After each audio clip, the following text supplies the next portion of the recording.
Bonjour à tous, j'espère que vous allez bien. On se retrouve pour le brief du mardi 25 mai 2021. Alors aujourd'hui on parlera du Bitcoin bien entendu, on est toujours au sein de ce range, on va en parler un petit peu. Est-ce que c'est mature pour tenter d'avoir une résolution haussière? On parlera de sentiment et de momentum, donc on parlera un petit peu d'order flow. Ah oui, j'ai oublié d'en parler avec les élèves juste avant, bon bah du coup j'en parlerai dans le brief YouTube ici. Un petit peu de liquide, enfin, un petit peu de liquidité, on parlera liquidation, un outil qui est assez puissant. D'ailleurs je vous mettrai un lien en description si vous êtes intéressé pour aller checker de vous-même, hein. Je viens de passer partenaire entre guillemets avec eux, enfin c'est pas réellement un partenariat, vraiment, je vous incite pas à utiliser leurs outils puisque je vous le montrerai. Je vous montrerai les outils, mais bon, n'hésitez pas si vous êtes intéressé de votre côté, c'est en description. Si vous êtes intéressé, encore une fois. Et ici, du coup, on parlera d'order flow aussi également sur le Bitcoin.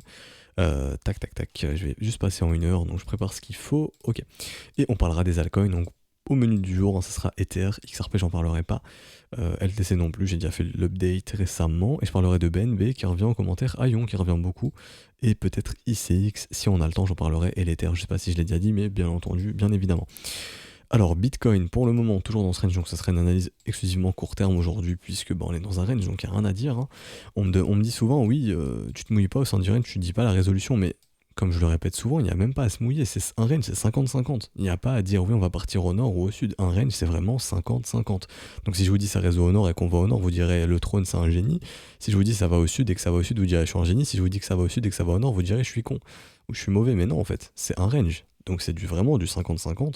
Je peux pas vous dire dans quel sens ça partira. Ce qui est important de comprendre, et ça, ce que je voulais expliquer, et c'est plus ça que vous devez retenir, c'est qu'un mouvement baissier, donc une dynamique baissière, on a toujours une transition qui se fait par un range, et actuellement on est dans ce range.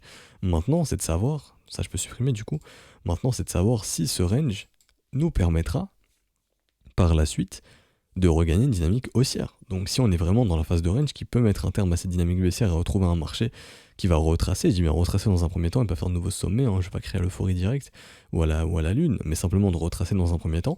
Ou alors est-ce que ce marché est simplement en train de ranger, on refait le plein de vente et on repousse le marché plus bas. Et à ce moment-là, si une cassure plus basse, bah ça sera ça, ce sera ce scénario. Si une cassure du plus haut, ici, ce serait une résolution haussière, tout simplement. Donc ici, je mets un point boule. Si les boules cassent ici, ils ont gagné. Si les bulls cassent ici, ils ont gagné. Si les bears, donc les vendeurs, cassent ici, ils ont gagné. Donc c'est pour ça que je mets une extrémité bear ici, une extrémité bull ici. Et il n'y a rien de plus à dire. C'est pour ça que je vous disais ce week-end, je regardais pas les écrans. De toute façon, j'avais pas mes écrans de dispo. Je mettais juste les alertes ici. Et tant que j'ai pas eu de résolution, tant que j'ai pas eu d'alerte qui a sonné, je me suis pas inquiété dans le sens, enfin inquiété. Je me suis pas inquiété de regarder les charts. Honnêtement, je m'en fous de regarder les charts. Tant qu'ici, on garde justement ce range en fait. Et pour l'instant, on est toujours dans ce range. Alors, je vous mets rapidement ici des creux dans le volume profile. Ici, donc, qu'indiquent les creux dans le volume profile? Les creux indiquent en gros un manque de business. Ok, on a deux extrémités. Donc, on a généralement un support ou une résistance, un niveau qui a été travaillé beaucoup de fois, donc grosse zone d'échange. Donc, simplement, on crée un support ou une résistance. Pour le coup, ici, c'est un support qui devient résistance. Ici, c'est un support qui devient résistance également. Et ici, c'est en train d'être un support, une résistance. Quand on passe dessus, c'est une résistance, enfin un support, et quand on passe dessous, c'est une résistance. Qu'indiquent ces creux? Ces creux indiquent simplement que le marché peut probablement revenir faire du business ici parce qu'on a un manque de business.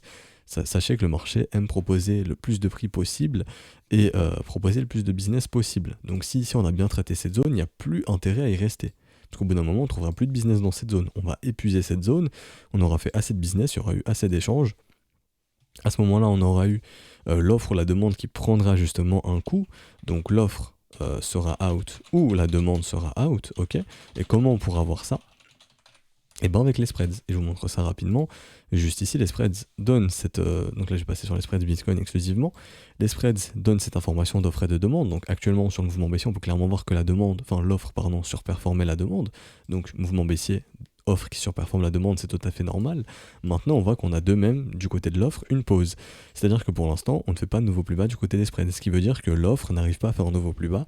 Donc l'offre est peut-être out actuellement, elle est peut-être insuffisante pour pousser ce marché plus bas. Je dis bien actuellement, ok.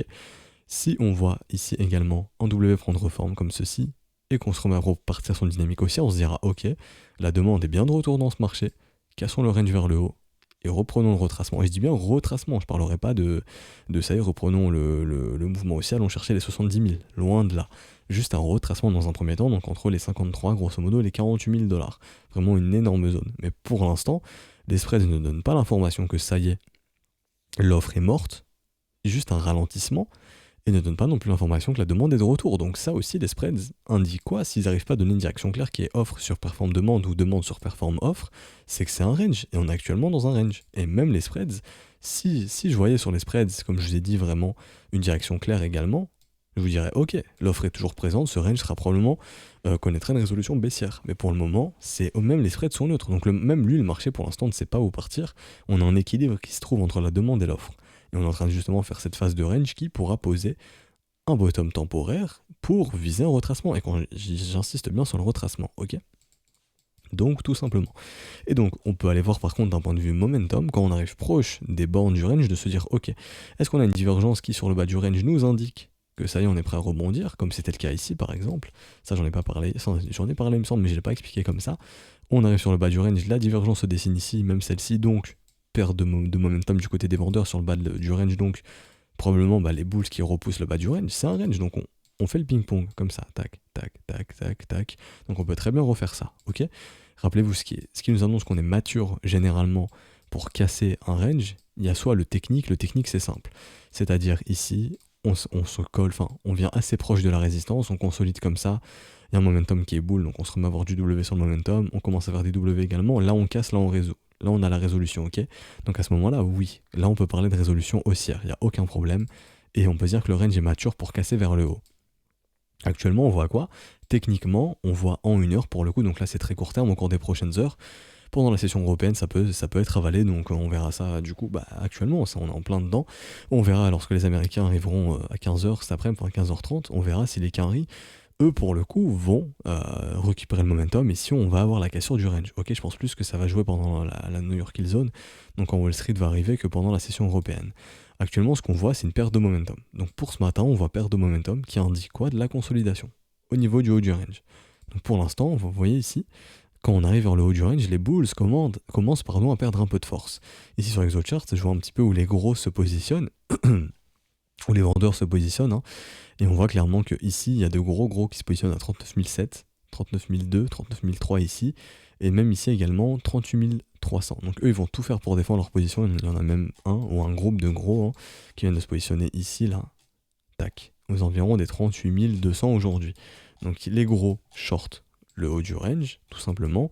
Et si on va les liquider ces gros, parce que oui, même les gros peuvent se faire liquider, et à ce moment-là, on montrera des signes de vouloir casser. Mais actuellement, il y a vraiment des gros portefeuilles qui sont en train de shorter le haut du range.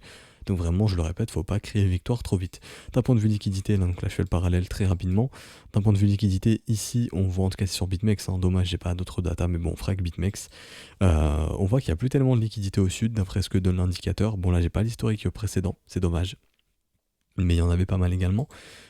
Mais ici, l'indicateur donne justement il donnait un petit peu de liquidation acheteuse ici lorsqu'on a eu le bottom, on est bien venu chercher ces liquidités, même ici on est bien venu les chercher.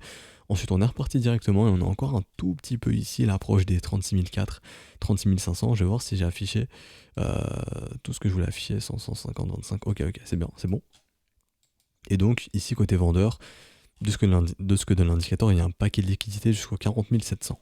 Donc si on a un range qui est mature pour break, on devrait revenir chercher les résistances juste ici, je vais le mettre en jaune. En plus gros, ça se verra mieux, je pense. Comme ça, ou peut-être en rouge, je sais pas. Tac. Bon. Ok. Donc ici, juste ici, on voit bien qu'on a une grosse zone résistante. Si on commence à consolider, à faire ça, on se dira, ok, le but est de venir chercher les liquidités vendeuses ici.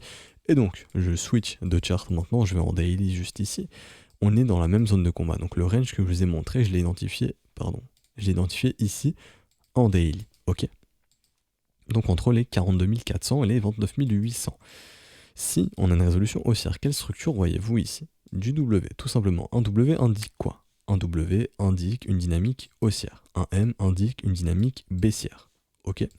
Donc si on voit du W s'instaurer ici, on aura donc, bien évidemment, la dynamique, le retour d'une dynamique haussière en daily. Et je parle bien de retracement, donc là pour le coup, suite à ce W daily, je parlerai de retracement. Pourquoi? Puisqu'en échelle hebdomadaire, donc l'échelle supérieure ici, on a un M-top. Donc pour l'instant, on a une dynamique qui est baissière dorénavant en weekly. Ok. Comment inverser cette dynamique baissière? Il y a deux possibilités. Soit le marché fait un énorme V et on pète le sommet et à ce moment-là, on avale le top et on reprend une dynamique haussière, il y a zéro problème. Ou alors on fait ça, c'est-à-dire on fait un rebond, on retrace, on refait un rebond, énorme W en weekly, on avale le M, on le transforme en W, de même, on fait un nouveau plus haut, ok. Pour l'instant, il y a du M weekly, donc ça c'est vraiment signe de retournement de marché, signe de sommet, ok. Le premier arrêt, franchement, les bulls se sont vraiment fait éclater au niveau du premier arrêt, donc on est plus dans un marché qui est potentiellement dans un range maintenant, qui devrait consolider. Donc franchement, s'attendre à un nouveau sommet par exemple dans 2 semaines ou 3 semaines, ça me semble très peu réaliste. Franchement, je vous le dis sincèrement, ça me semble très peu réaliste d'avoir un nouveau sommet. Peut-être en fin d'année ou peut-être en automne, tant que ça reste techniquement aussi. Si techniquement on voit la dynamique s'inverser, il y a zéro problème, ok. Mais pour l'instant, c'est pas le cas. Donc ici, si W transforme en daily, faut pas créer victoire trop vite, c'est ce que je disais aux élèves. Faudrait vraiment surveiller ce qui se passera dans les zones de rechargement de short si le marché redevient faible, s'il refaiblit, c'est-à-dire que si on se remet à avoir des divergences ou des pertes de momentum avec des M qui se dessinent comme ça, là on se dira vraiment le marché redevient faible, ok. Et donc d'un point de vue momentum, oui j'allais oublier d'en parler, le RSI qui se remet à dessiner du W aussi également. Donc ça, c'est annonciateur aussi d'un petit momentum qui tente de se reprendre. Donc là actuellement les bulls en daily tentent de reprendre le momentum, c'est bon signe, ça pourrait annoncer une tentative de résolution du range vers le nord, donc une cassure des 42 000 $, et donc essayer de se diriger entre ici les 48 000 et les 53 000 au cours des prochains jours, prochaines semaines. Mais je répète, ne pas créer victoire trop vite, puisqu'on est dans une dynamique baissière, et dans une dynamique baissière, l'objectif c'est de faire des creux et des sommets descendants, donc de garder cette dynamique, jusqu'à ce qu'on l'inverse, qu'on fasse soit ça, ok, donc là vraiment, ça serait le piège de l'année, hein. Techniquement ça arrive pas tellement souvent, ou ça, tac tac, ou ça. Ok, et à ce moment-là, on inverse la dynamique et là, allons chercher un nouveau sommet. Et quand je dis on inverse la dynamique, c'est en hebdomadaire, hein. Quand je dessine aussi gros en daily, ça veut dire que c'est du W weekly hebdomadaire. Ok, donc pour l'instant, consolidation. On sait que la smart money a posé ce bottom précédemment. Pour l'instant, elle est maintenue. Donc la smart money fait tout pour défendre ce bottom, pour accumuler ces zones, très très probablement. Tant que ça tient, il n'y a pas trop à s'inquiéter de penser à une résolution baissière. C'est vraiment une grosse zone ici, hein. Par contre, si ça casse, bon, on s'attendra à une poursuite du mouvement baissier. Et j'avais parlé des targets baissières hier. Donc la situation vraiment n'a pas beaucoup changé. D'un point de vue order flow, je vous disais aussi d'un point de vue sentiment, si les gens redeviennent bullish à l'approche du haut du range, c'est que le range n'est pas mature pour casser. Et si les gens deviennent bear sur le bas du range, c'est également que le range n'est pas mature pour casser. Ici on a eu ça. Donc on est venu proche du bas du range, on est revenu chercher des petites mèches ici, hein. Le funding est parti dans le négatif très vite. Donc là, sentiment de négatif, sentiment de peur également, on a vu un sentiment de peur très très prononcé. Donc simplement un marché qui est négatif, qui est bear, donc le rebond sur le haut du range. On revient chercher le haut du range, comment on redevient le funding? Le funding en devient positif. Donc le sentiment redevient assez positif également, donc potentiellement en consolidation. Ce qu'on aimerait bien voir, c'est consolider un peu ici comme ceci, et avoir un funding qui repart dans le négatif. À ce moment-là, on se dira, ok, les gens tentent de reshorter ici, ça y est, allons leur faire la résolution. Donc je pense qu'on verra ça au cours de demain, peut-être demain ou après-demain. Pour l'instant, le momentum en 1 heure indique la consolidation, donc attendez-vous un petit peu de consolidation sur ces zones de prix, hein. Vous attendez pas un Bitcoin qui, ça y est, dans 1 heure, enfin, on verra quand le brief sortira, généralement il sort un petit peu en décalé, mais vous attendez pas un Bitcoin qui explose ici complètement la résistance aujourd'hui. Vu le momentum, en tout cas en 1 heure, ça me semble, dans l'instant T, hein, ça me semble compliqué. En revanche, on peut très bien retrouver un momentum bull dans les prochaines heures, donc ça, on verra ça demain, puisque les briefs, je peux pas en faire 3 par jour, j'en fais 1 par jour, et du coup, à l'heure actuelle où je vois les choses, à 10h du matin, je sais que le brief sort plus tard pour vous, mais bon, actuellement je le fais avec les élèves à 10h du matin, simplement le momentum est dans les mains des vendeurs, dans les mains des vendeurs, ok. Donc ça annonce de la consolidation. En revanche, en 4 heures, ce qui est très bien, c'est qu'hier, les bulls ont récupéré le momentum, ok. Donc pour l'instant, on a sur du très court terme, sur du 1 heure, donc pour les prochaines heures, un peu de conso. En 4 heures, on a un momentum qui est très bull, qui est très très fort, avec de nombreux W qui se sont instaurés, de nombreuses divergences. Donc ça annonce vraiment que les vendeurs perdent vraiment de force et qu'on est bel et bien définitivement dans ce range pour le coup, et que pour l'instant, les bulls ont le contrôle du momentum au sein de ce range en 4 heures. Donc tant que c'est le cas, peut-être une résolution haussière, petit clin d'œil aux acheteurs, mais c'est pas encore fait. Donc le Bitcoin c'est fini, j'ai plus grand chose à dire. D'un point de vue macroéconomie, pour le coup, le dollar index qui continue de s'enfoncer, hein. Donc j'ai identifié les niveaux. Ah non, c'est pas sur cette charte. Ok, bon, moi je vais le faire. Alors, j'avais identifié les niveaux résistants avec les élèves juste avant, enfin support pour le coup, là où le marché défend vraiment. Donc je prends justement juste les corps de chandelle, hein, j'invente rien ici. Tac, tac, tac, ici. Donc voilà, les gros niveaux de support sont ici, on commence à y approcher. Si on trouve pas de bottom ici, vraiment, ça sera enfoncement. Et on ira sous les 88 points. Et le dollar américain donnera un signal très très fort au monde, que les gens comprendront pas, mais que vous comprendrez parce que vous savez lire une courbe. Ici, en tout cas, moi j'essaye de lire la courbe et de vous dire un peu ce que j'en pense.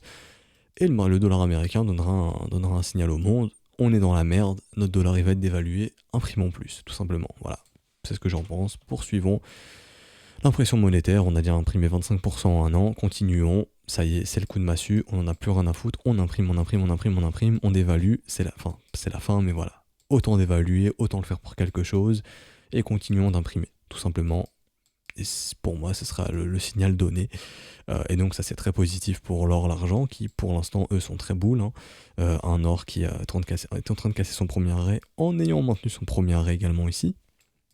Très bullish pour l'or qui fait du W weekly, donc qui est en train de peu à peu inverser cette dynamique baissière avec ce W. Ça c'est le premier signal, hein. Là c'est bon signe, on continue les creux et sommets ascendants, c'est très très bien, avec un argent qui lui aussi a maintenu son premier arrêt en structurant du W weekly dessus. Ça aussi c'est très très boule. Si on vient s'affranchir des 30$, c'est très très très très boule pour l'argent, avec un S&P 500 qui lui également continue de faire des W daily, donc ça c'est des mouvements de continuation, hein. Ici, juste ici, on le voit, on est en train de montrer qu'on est prêt à faire des mouvements de continuation, avec un Apple également ici, donc les grosses actions américaines du Apple ici, qui pour l'instant pourrait partir également sur des mouvements de continuation. Si on vient casser ici le niveau des 136$, faudra être patient. Un Amazon de même qui est dans un range qui est bien construit ici, etc., etc. Donc pour l'instant, le marché américain qui est bien prêt à partir, et un dollar index qui est prêt à s'enfoncer. Donc cet argent va aller où? Les gros investisseurs vont pas garder du dollar qui se fait complètement dévaluer, et qu'est-ce qu'ils vont faire? Ils vont se positionner ailleurs. Ils vont faire travailler leur argent pour justement gagner plus de dollars, puisque celui-ci est dévalué, faut gagner plus de dollars pour pas perdre de pouvoir d'achat. Ils aiment pas perdre de pouvoir d'achat. Donc qu'est-ce qu'ils vont faire? Ils vont les se positionner où les marchés sont bullish. Et les marchés sont bullish sur les actions, les indices, sur les risk-off, donc tout ce qui est argent, or, et actuellement, pas sur le dollar index. Tout simplement. Il ne faut pas garder leur dollar. Enfin, en tout cas, je pense, si on enfonce ces niveaux. Et on a aussi un marché crypto qui pourrait redevenir bullish. Donc le marché crypto aussi peut être un bon marché de spéculation pour générer des revenus, pour générer de l'argent pour ces gros portefeuilles qui peuvent justement se débarrasser de leur dollar, pour se hedger un peu, changer on réduit le bac de dollars pour du bitcoin par exemple, pour de l'ether ou pour des crypto-monnaies ou pour des actions, des indices ou pour peu importe, hein, de l'or, de l'argent, etc. Mais actuellement, d'un point de vue rotation de capitaux, donc la navigation des capitaux montre clairement que les capitaux vont plus dans le gold, l'argent, les actions et les indices. Le marché crypto s'est délaissé pour le moment, peut-être que ça reviendra très très fort au cours des prochains mois. Ok.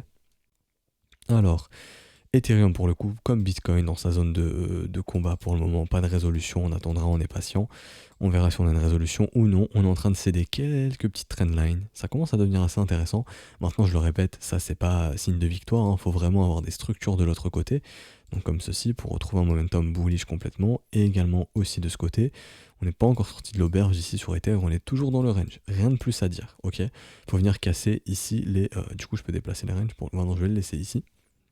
Il faut venir casser en gros les 2950$ vers le nord pour avoir une résolution haussière, ou les 1900$ vers le sud avec clôture, etc. En vraiment enfoncement pour avoir une résolution baissière. Pour l'instant, aucun signe de résolution. Enfin, aucun signe de direction claire. On est dans la fameuse phase de range qui pourrait permettre de retrouver une dynamique haussière, par exemple, comme ça. Mais pour l'instant, on n'est pas encore sorti de ce range. Alors, XRP, j'en parle pas, LTC, j'en parle pas. Tout ce que j'ai dit hier, c'est encore d'actu, je vais pas répéter. Et ici, BNB. Alors, BNB. Énorme mouvement baissier dans la zone de rechargement. Ça signifie quoi? Ça signifie déjà un marché qui s'est retourné trop violemment avec un VTOP. Les VTOP sont amenés à être retestés, donc dites-vous que BNB reviendra très très probablement au minimum, je dis bien très très probablement au minimum, retester cette zone ici, en gros, grosso modo, des 595-511$. Très très probablement. C'est très très rare de laisser un marché se retourner sous forme de V comme ça très violemment. Très généralement, on revient tester, soit on consolide, on repart comme ça, ou alors on instaure définitivement un sommet de marché BNB, partir dans un marché baissier pendant plusieurs mois, peut-être un an ou deux, qui sait. Pour l'instant, pour moi, il n'y a pas de dynamique baissière ici, hein. Il n'y a aucune structure de marché de sommet, ce sommet n'est pas puissant, c'est un sommet en V, c'est pas puissant ici, ok, ça peut très très vite se faire retester, et donc consolider, comme j'ai dit, et repartir. Maintenant, comme je vous le disais, BNB, c'était trop tard d'investir sur un marché qui était vertical. On était sur des traders de continuation, donc des traders qui vont suivre la tendance, ok. Pour un investisseur, c'était trop tard, et donc je vous disais bien évidemment de tracer vos zones de rechargement, chose que je dis toujours, et de localiser vos trades dans cette zone de rechargement. Ça peut vous paraître complètement fou lorsqu'on est là, de se dire que ce marché peut aller chercher la zone de rechargement, ici, mais il le fait bien. On peut totalement passer de 661 $, grosso modo entre 150 et 259 $. Il n'y a aucun problème avec ça. C'est une zone totalement réaliste pour recharger et c'est exactement ce qu'ont fait les gros. Ici, zone de rechargement, hop, on repousse direct. Donc les gros font quoi ici? Ils sont en train de recharger en BNB, tout simplement. Tout comme ils le faisaient ici dès qu'il y avait des zones de rechargement. Pareil ici. Quand tout le monde paniquait sur le mouvement baissier, zone de rechargement, les gros ont rechargé, posé un bottom, on est reparti. Bah là, c'est la même chose à l'heure actuelle. Pour le coup, il n'y a pas encore de signe de bottom ici en weekly. En daily, je vais regarder. En daily, on est sur un V également pour l'instant, donc faites attention tout de même, hein. D'ailleurs, cette zone de combat n'est plus trop à jour, je peux la supprimer, on s'en fout pour le moment. Mais oui, pour l'instant, BNB ne montre pas de signe de bottom ici en daily. Ça ne veut pas dire qu'on ne peut pas monter. On a eu la localisation, on a puni ceux qui sont entrés sur le mouvement vertical ici, et ça a permis de récupérer pas mal de BNB pour les gros ici en zone de rechargement à un meilleur prix, hein. Mais pour l'instant en daily pas de signe de bottom, mais en tout cas la zone de rechargement est un très très très très très bon prix. Si j'étais investisseur sur BNB, je chercherais totalement à me positionner ici, hein. Je le ferais pas là-haut, ou même là je le ferais pas en réalité. Enfin c'est encore un bon prix, du coup on a quand même pas mal retracé, mais la vraie zone d'investissement elle est ici. Donc si vous pouvez choper du BNB ici, honnêtement c'est un très très très très très bon prix. Et on peut regarder aussi les creux dans la value, se dire où le marché peut revenir faire un peu de business. Donc ici les 160 $, on n'y est pas encore venu. Il y a vraiment un gros creux ici, enfin il n'y a quasiment pas eu de business. Donc le marché pourrait y revenir, et même ici entre les 80 $ et les 120 $, on pourrait y revenir. Donc ça fera un énième mouvement baissier de capitulation pour poser un bottom par la suite. Sait-on jamais. En tout cas le marché montre qu'on pourrait y revenir, ça en fait des targets réalistes. Et je dis pas qu'on va y aller, je dis que techniquement on pourrait y aller. Ensuite Aion qui revient beaucoup en commentaire. Alors lui, Aion. Alors de même, je vous disais de tracer vos zones de rechargement. Si vous vouliez entrer, pour avoir une entrée rationnelle, ça je déplace. Donc une entrée rationnelle, c'est simplement tracer sa petite zone de rechargement. Donc là on est en plein dedans, donc là vous avez une excellente opportunité sur Aion si vous souhaitez entrer sur ce genre d'asset. A noter que le fondamental ne bouge plus, donc je sais que certains sont très intéressés du fondamental. Bah actuellement il n'y a plus de fondat de ce que j'ai compris, donc c'est un coin qui fondamentalement n'est plus en vie. Et je place juste ici, hop, ça a pris le mauvais top. Donc là on est en pleine zone de rechargement. Pour moi, les signaux d'investissement ont été donnés quand? Quand cette énorme W a pris forme ici. Ça c'était le premier signal, ok. Donc on est en train de maintenir ce prix, la smart money, les whales qui ont accumulé sur cet asset défendent ce prix, c'est tout à fait normal, on est en train de défendre cette énorme structure de bottom, donc le prix est très attractif, et ici de même. Donc pour le coup je vais déplacer ici, hop, ça c'est un prix qui est très très intéressant, les 10 centimes. Donc ça, ce sont les structures de bottom qui ont été posées sur Aion. Donc un investisseur rationnel, en tout cas ce qui est enseigné dans l'école, serait entré ici sur les 10 centimes, aurait pris des profits sur la montée tout simplement, sécuriser au minimum la position, ou l'ultime signal d'investissement ici sur les 16 centimes. Mais tout ce qui était ici, c'était bien trop tard, c'était trop vertical pour rentrer sur Aion, ok.